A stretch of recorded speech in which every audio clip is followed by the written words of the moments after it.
warm good morning to all of you. Let's start today's class. In this video I am going to start principle of sports training. Now start fourth principle of sports training, the principle of general and specific preparation. According to this principle, for the improvement in athletes performance, both the general and specific preparation of equally significant. इसमें बताया गया है बच्चे, इस सिद्धांत में बताया गया है कि जनरल एंड स्पेसिफिक। अब मैं आपको इस जनरल का जो अर्थ है, यहाँ पे जनरल का यहाँ मीनिंग क्या है बच्चे। जनरल होती है बच्चे जो हर गेम के लिए एक्सरसाइज करवाई जाए, हर गेम के लिए ट्रेनिंग करवाई जाए। स्पेसिफिक बच्चे एक स्पेसिफिक गेम के लिए, एक स्पेसिफिक इवेंट के लिए जो ट्रेनिंग करवाई जाती है। Then general preparation increase functional capacity of whole body and organ. जो जनरल प्रिपरेशन होती है, इसमें क्या होता है, जो हमारी पूरी बॉडी है उसको, उसके जो काम करने की कैपेसिटी को बढ़ाया जाता है, ठीक है। देन स्पेसिफिक प्रिपरेशन क्या होती है, improve those system and organs to which the performance of sports person directly depends.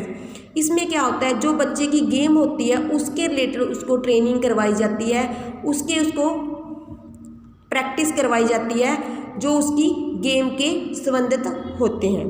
Then the principle of progression, according to this principle the overload should not to be increase too rapidly. इस सिद्धांत में बताया गया है बच्चे, जो overload है बच्चे को ट्रेनिंग में ओवरलोड एकदम से नहीं देना चाहिए। जो इंक्रीज करना है वो धीरे धीरे इंक्रीज करना चाहिए। और अपना जो ओवरलोड बढ़ाने के लिए ट्रेनिंग के दौरान जो किन बातों का ध्यान रखना चाहिए, gradual increase in training load. जो ट्रेनिंग लोड है वो धीरे धीरे बढ़ाना चाहिए, ग्रेजुअली बढ़ाना चाहिए, एकदम से उसको बढ़ाना नहीं चाहिए। Progression with proper rest and recovery. जब हम ट्रेनिंग लोड बढ़ाते हैं खिलाड़ी का, तो उसमें एक इस बात का ध्यान रखना चाहिए उसको प्रॉपर रेस्ट मिले और उसकी रिकवरी हो। रिकवरी का यहाँ पे बच्चे मीनिंग है, जैसे हम कोई ट्रेनिंग कर रहे हैं, ठीक है, आज हमने ट्रेनिंग की, नेक्स्ट डे हम उसके लिए हमारी बॉडी रिकवर होए, उसको रेस्ट मिले, एनर्जी मिले, नेक्स्ट वाली ट्रेनिंग के लिए वो तैयार हो। देन रैपिड इंक्रीज में लीड टू इंजरीज। अगर हम उसको रेस्ट नहीं देंगे, अगर वो रिकवर नहीं करेगा तो वो क्या लेके आएगा, उसको क्या होएगा, जब वो थका हुआ ग्राउंड में प्रैक्टिस करेगा तो वो उसका ध्यान नहीं होएगा, ठीक है, तो वो क्या होएगा, इंजरी होएगी उसको, ठीक है। इसलिए रिकवरी और रेस्ट मिलना बहुत ज़रूरी है। Then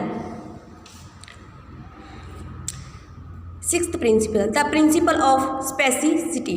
the principle states the exercise a certain component of the body primarily develop that apart। इसमें बताया गया है कि जो हम ट्रेनिंग कर रहे हैं, जैसे हम ट्रेनिंग कर रहे हैं एथलीट्स की कर रहे हैं और वॉलीबॉल की कर रहे हैं, बास्केटबॉल की कर रहे हैं, तो उसमें वो स्किल होती है जो उसको खिलाड़ी को करवानी चाहिए। Then to develop a particular skill you must perform that skill, ठीक है, उसमें वही पार्टिकुलर स्किल के बारे में उसको परफॉर्म करवाया जाता है। Then the principle of variety, as per this principle the training programme should be change time to time to maintain the interest and motivation of both athlete and coach.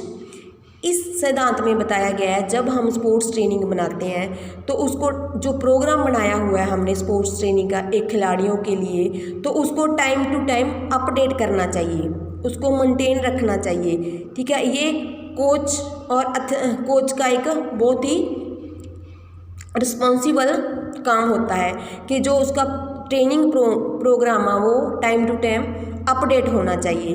Variety can be done by, variety क्या होती है, देखो, changing the nature of exercise. क्योंकि अगर एक खिलाड़ी को हम एक ही स्किल करवाएंगे, एक ही एक्सरसाइज करवाते रहेंगे तो उसमें वो बोर हो जाएगा। एक ही, जैसे मान लो हम एक बच्चे को, वॉलीबॉल के बच्चे को हम अंडरहैंड करवा रहे हैं, बार बार अंडरहैंड करवा रहे हैं, तो वो एक एक्सरसाइज करके, एक स्किल करके वो उसको वो बोर हो जाएगा, इसलिए उसको उसमें चेंज करना ज़रूरी है। या तो फिर उसकी एक्सरसाइज चेंज कर दो, ठीक है, या फिर उसको changing the time of day of the session, या फिर उसका जो टाइम है या सेशन है वो चेंज कर दो। अगर हम उसको सुबह करवा रहे हैं तो उसका जो टाइम आप शाम का शुरू कर दो, ठीक है। Changing the group and environment, या फिर उसका ग्रुप चेंज कर दो, पहले वो किस ग्रुप में कर रहा था तो एनवायरनमेंट चेंज कर दो उसका, ठीक है। तो उसमें जो स्पोर्ट्स आप ट्रेनिंग बनाते हैं उसमें वैरायटी लेके आओ। Then the principle of warm up and cool down. Warm up increase the body temperature, heartbeat and the blood flow, working muscle and prepare for high intensity sports। इसमें बताया गया है कि जब हम किसी भी गेम को करते हैं उससे पहले अपने जो बॉडी का टेम्परेचर होता है उसको फ्लो में करना होता है, हमारे शरीर को हम गर्म करना होता है, ठीक है। उसको क्या बोलते हैं, वार्म अप बोला जाता है। देन कूल डाउन, जैसे हम अपने गेम से पहले अपनी बॉडी को गर्म करते हैं, ठीक है, अपनी स्ट्रेचिंग एक्सरसाइज, फ्लेक्सिबल वाली एक्सरसाइज या फिर थोड़ी बहुत रनिंग करते हैं, वैसे ही कूलिंग डाउन। कूल डाउन क्या होता है, जैसे हम गेम शुरू करने से पहले हमारी जो बॉडी होती है सामान्य जो टेम्परेचर होता है उसी सामान्य टेम्परेचर में अपनी बॉडी को लेके आना, वैसे उसका जो हमारा बॉडी का टेम्परेचर है उसको लो करना, हार्ट बीट को डिक्रीज़ करना, ठीक है, उसको क्या जाता है, कूल डाउन कहा जाता है। Thank you.